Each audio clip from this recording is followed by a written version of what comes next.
Hello everyone, good evening. তোমরা কেমন আছো? আশা করছি ভালো আছো, আর আমিও বেশ ভালো আছি। আর এখানে তো আমাদের এখানে মেলা চলছে পখরনাথে, এক বিশাল মেলা। মেলাটা খুব ছোট হলেও এনজয়টা খুব ভালোই হয়। আর সেই জন্য আমরা চলে এসেছি সন্ধ্যাবেলায় মেলা দেখতে সবাই মিলে। তবে আমার শ্বশুরমশাই আসেননি, ও বাড়িতে আছে। শাশুড়ি, আমি, আমার হাজব্যান্ড সবাই মিলে এসেছি। আসলে মেলাটা অনেক দিন ধরেই বসেছে, আমাদের মন মেজাজ ভালো নেই, তার কারণটা তোমরা আগের ভিডিওতে দেখেইছো।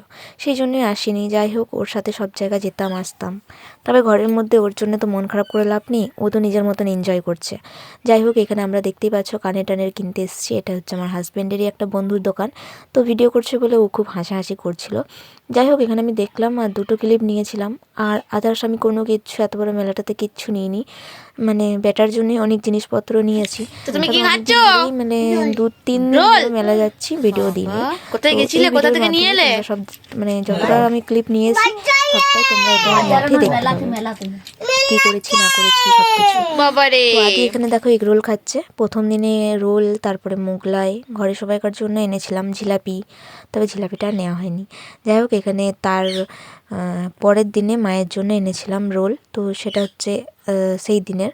তো মানে এগ রোলটার কি অবস্থা দেখো, আদি খাবেও না, কাউকে খেতেও দেবে না, এমন ঘেটেছে, এটা আর খাওয়াই যাবে না। যাই হোক, আগের দিন তো বাবা গেছিলো একটা মানে জন্মদিনে, কাকাদের সাথে পাপড়ি চাটের অর্ডার ছিল, তো ওদের সাথে গিয়েছিল, তখন এই বেলুনগুলো নিয়ে এসেছিলো আদির জন্য। যাই হোক, বেলুনগুলো দেখতে কিন্তু ভীষণ সুন্দর লাগছে। আর এইরকম সাদা বেলুন আমি ফার্স্ট টাইম দেখলাম, ফোনে টোনে দেখেছি কিন্তু নিজের চোখে আজ পর্যন্ত দেখিনি। লাল নীলগুলো দেখা, তবে এই সাদা বেলুনটা দেখতে ভীষণ সুন্দর লাগছে। তো সেগুলো আমি এখন খাটের মধ্যে তুলে রেখেছি, যেহেতু ঘর দুয়ার ঝেঁটাবো, নাহলে ফেটে যাবে। তার মধ্যেও অনেকগুলো ফাটিয়ে দিয়েছে ও। আর এখানে কিছু কাচার জন্য আমার হাজব্যান্ড দিয়ে গেছে। আর এখানে যত জিনিস থাকতে সব নিচে ফেলছে, আদি এই নিয়ে 10 পাত ধরে ফেলছে, আমি আর 10 পাত ধরে কুড়াচ্ছি। আর এই মাত্র আমি বাসন ধুয়ে এলাম, হাতগুলো আমার ভিজে ভিজে, সেটাই আমি আর কি তোমাদেরকে দেখালাম। তো এখন ওগুলো মিলতে হবে, মোড়ার মধ্যে কয়েকটা জিনিস রয়েছে ভেজা জিনিস, সেগুলো মিলবো। আর ঘর পিঠে খুব ভালো করে ঝেঁটিয়ে তারপর আবার আদিকে খাওয়াতে হবে। মেলা মেলা করে 2 দিন বেশি ভালোই যাচ্ছিলো। আর আদি এখানে কি খেলনা নিয়েছে তোমাদেরকে একবার দেখায়। এই যে ওকে এটা কিনে দিলাম, যেহেতু রঙগুলোও চিনতে পারবে, আর কিছু কিছু রঙ চিনতে পারছে, তবে এতটা তো এত তাড়াতাড়ি পারবে না।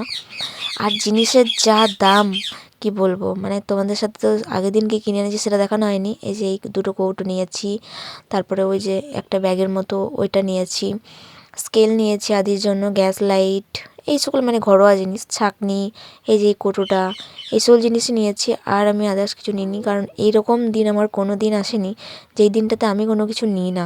মোটামুটি সব কিছুই নিয়ে থাকি। এটা আমার ভাইয়ের বউয়ের জন্য নিয়েছি, মানে হবু বউ। আর আমার জন্য দুটো ক্লিপ নিয়েছি আর টাপ দুটো কানের, মানে এর থেকেও আমি অনেক জিনিস নিই। তবে আজ আমাদের এই সময়টাতে আমাদের এমন অবস্থা যে আমি কোনো জিনিসপত্রই কিনতে পারছি না। যাই হোক, দুঃখ করে লাভ নেই, কারণ মাথার উপর ছাদটা হয়ে গেলে এই সকল জিনিস অনেক আসবে। আর এই যে আমার মেজদার মেয়ের জন্য একটা ছোট্ট ব্যাগ নিয়েছি, তার মধ্যে একটা ক্লিপ আছে, ওটা ছোটো মেয়ের জন্য নিয়েছি। যাই হোক, সবার জন্য কেনাকাটা করেছি।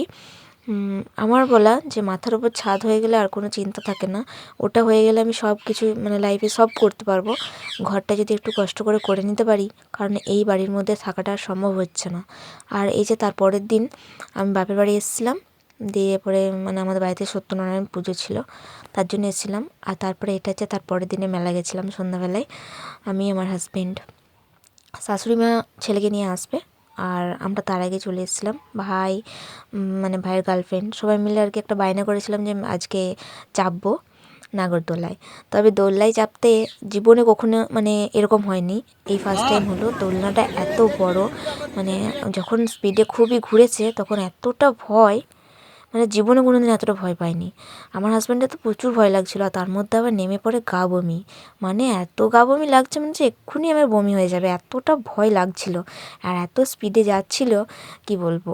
আর এক একটা দোলনায় এক একজনের 50 টাকা করে, মানে ভাবতে পারছো কত মানে লাভ করছে এরা, আমি সেটাই ভাবছি। যাই হোক, এখানে আমার হাজব্যান্ডের তো ভীষণ ভয়, তবে যাই হোক যদি 4 জন করে চাপাতো তাহলে একটু ভালোই হতো। ভীষণ ভয় লাগছিল, বলো তো, চোখ দেখে বোঝা যাচ্ছে জল বেরিয়ে গেছে, কি অবস্থা। এগুলো দুটোকে ছাড়ে নাই সুন্দর, আর আমি এক হাতে ফোন আর এক হাতে ইয়ে ধরে আছি। হাই কর, হাই। ভাইরা দেখো কতটা দূরে আমাদের থেকে। থেকে।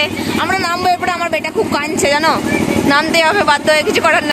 এখানে দেখতেই পেলে ভাইরা আলাদা চেপেছিল, আমরা আলাদা। আর তারপরে এই যে মিনা একটা ওই যে কি সুন্দর ইয়েগুলো কিনেছিল, ওগুলোই পরলাম আর লাস্টে এগরোল খেয়ে বাড়ি চলে এলাম। তো টাটা।